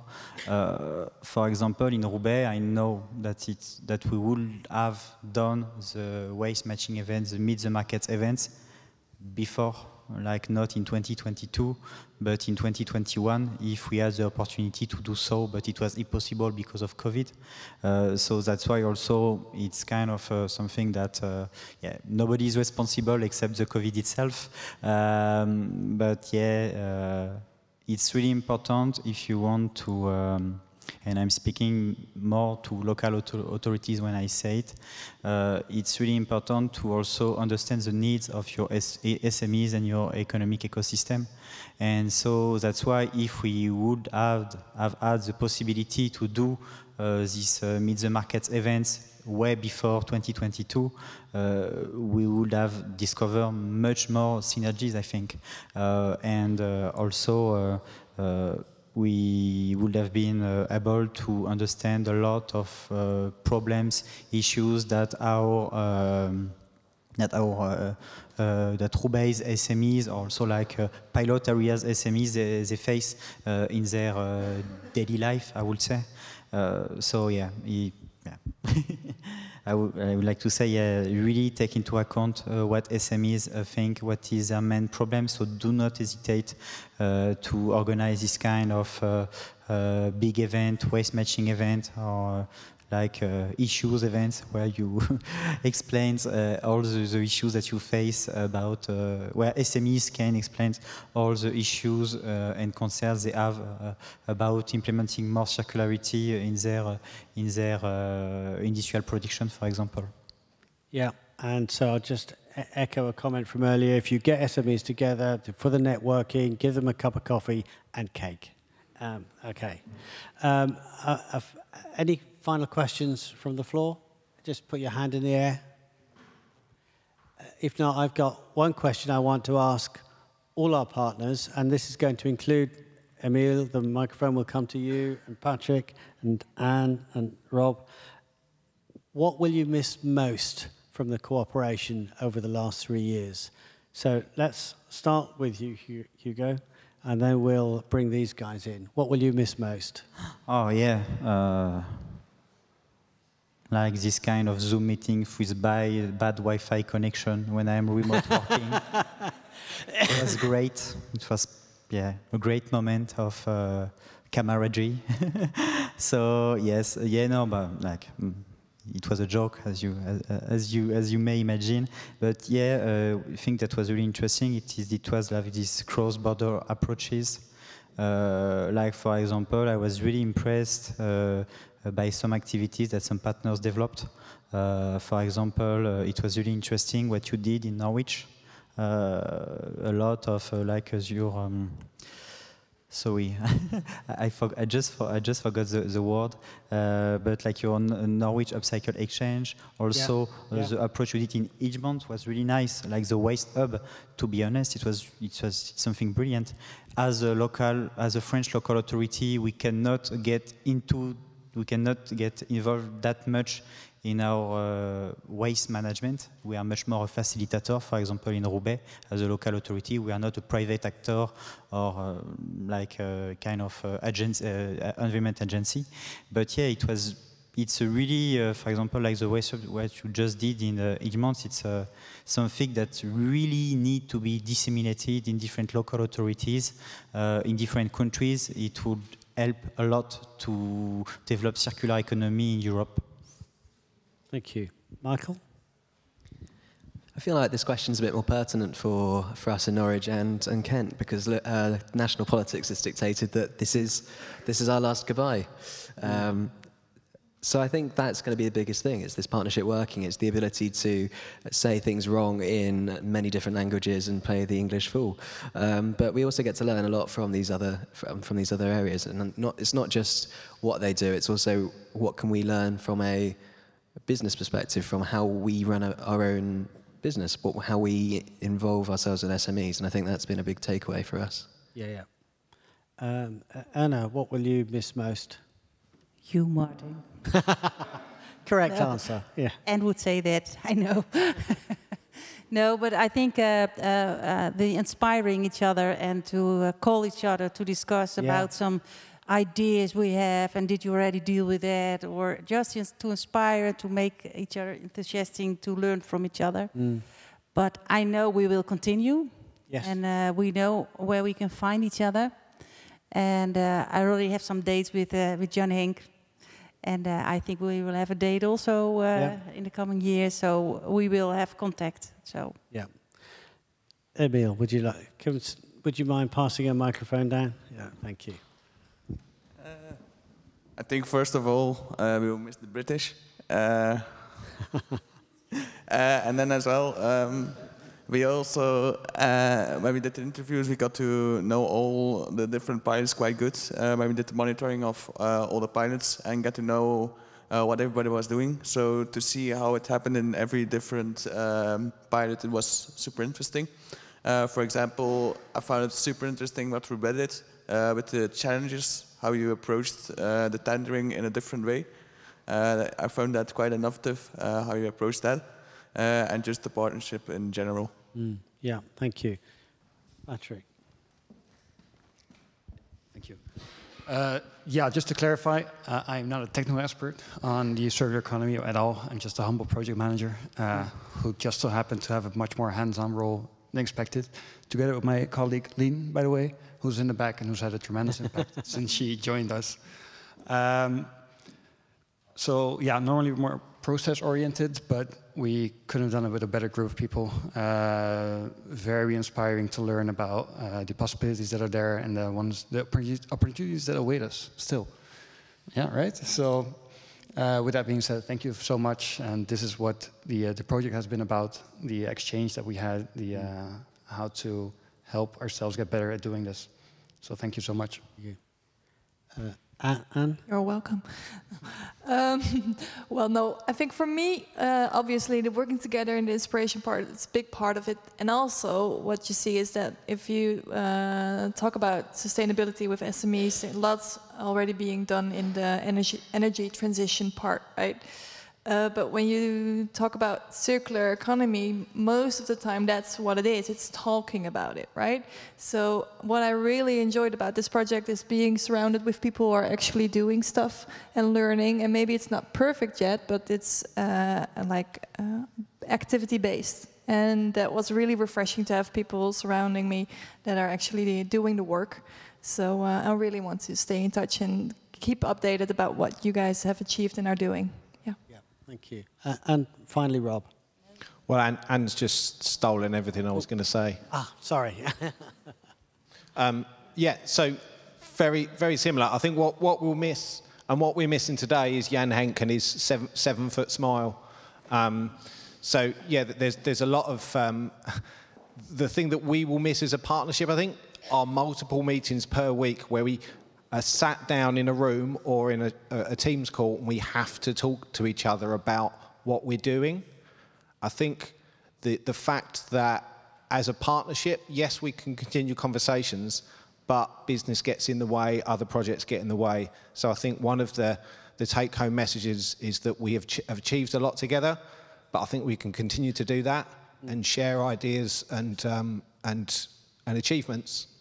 And yeah, as a UK partner, I'm not going to say anything too political, but it's a real shame that we can't formally be part of partnerships going forwards, but informally as observers and test beds and sounding boards, we are still very much here. But yeah, I think other than the personal contacts that we are going to miss, I think, yeah, the whole collective sort of collaboration. But we will continue to do it, but just not being paid 69% of our time back by the Interreg project. Yeah. And Jan, please. Thank you. Probably Roubaix, because we started all here. We are now with Jens here. For us it was a whole way from the beginning to the end, and I think we inspired each other a lot. We make a lot of contacts, and we could also, on a different way, contact a lot of companies in our area, and that make it. We had a reason to go there. More, we always have a reason, but now we have really a reason about circularity to talk them and to make a lot of contacts with the companies, but also inside the project with all the partners. I think after all those years we were together, we know each other.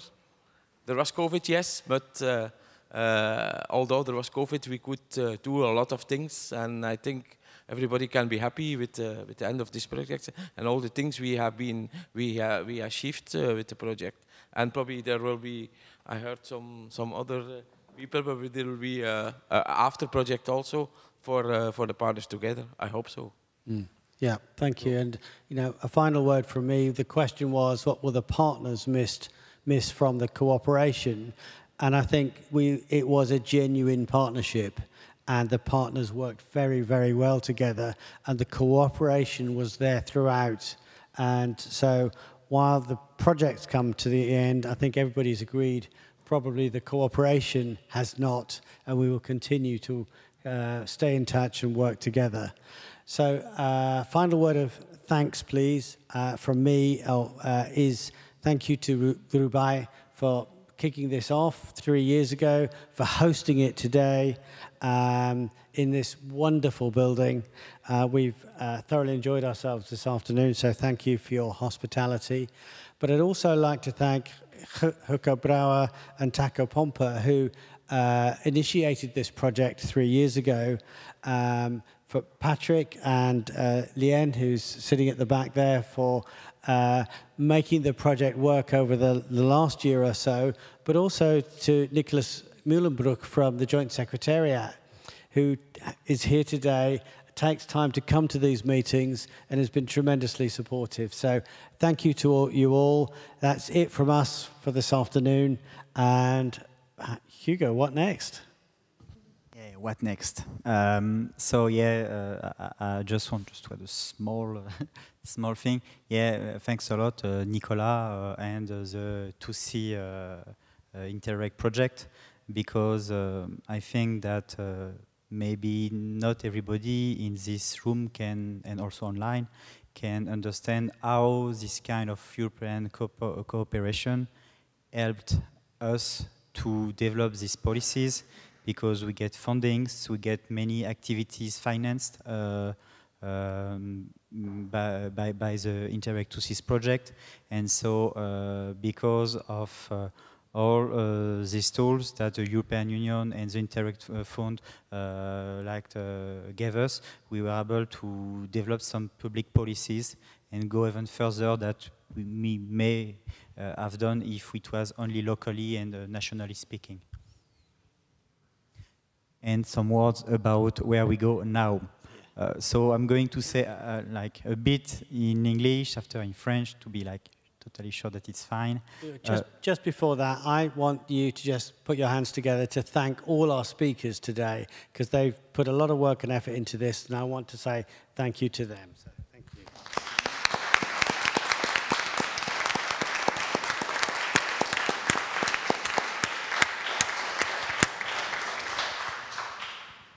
So much more practical information. Now we move to T-Cell. So T-Cell Factory is located 17 Rue du Nouveau Monde, Nouveau Monde Street. Some of the people in this room know obviously where it is.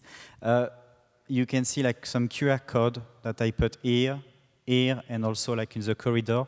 So you can scan it, and so you go directly to the Google Map route that leads you to Tissel. But it's better to go in group, obviously. So now in the French version. Alors maintenant, nous allons aller... après, donc, we don't leave now. Just 2 moments.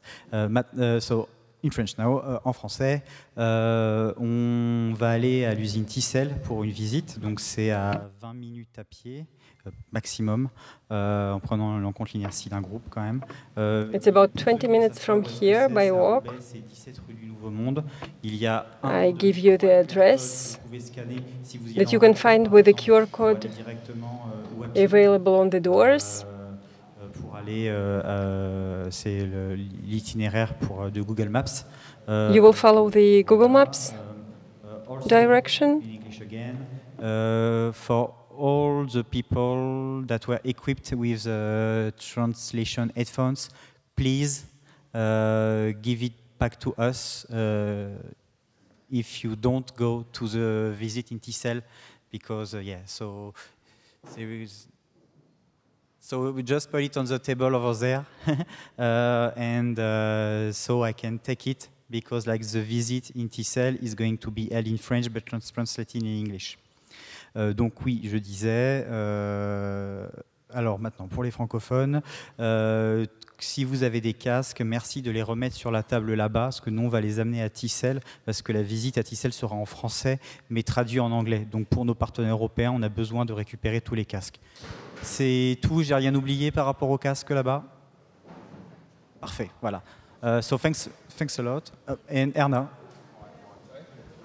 And at the end, I really would like to say thank you to Martin, who was a very good speaker today.